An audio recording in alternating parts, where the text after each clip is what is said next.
how has the landscape lighting industry sort of evolved since you've been involved with it? Yeah, it's actually still evolving right now. I mean, it Yeah. started, I think, mostly from landscapers.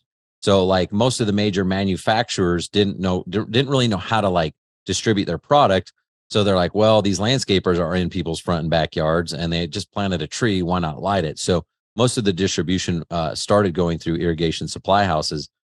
Since then, some things have changed. They found that landscapers wouldn't take it completely serious because they hadn't really, a lot of these guys were still busy running their main business, like being landscapers. So someone would say, hey, can you do lighting? Yeah, sure, we can do lighting. We're going to make extra money. This is great. But then the problem was service and maintenance and really taking care of the client. So they'd get the system installed and then the customer would be like, hey, I have a light out. And they're like, who cares? We're over here doing a new landscape install.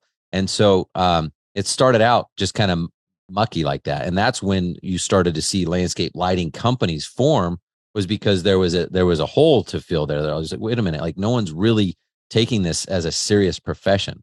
And so then you start having companies evolve and form that are just dedicated landscape lighting companies. When we started, it was the same thing. I started out, it's Majestic Outdoor Lighting.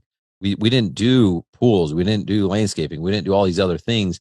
Yeah. Now our clients asked us, they're like, could you do this while you're here? And you're like, man, I want to say yes, because I could easily do that for them and score an extra 20 grand or whatever.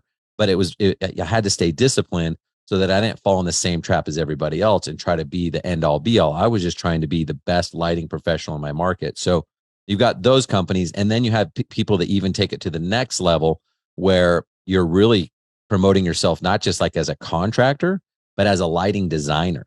And so similar to like, go back probably 50, 60, 70 years ago, maybe 60 years ago, when landscape architecture started to become a thing.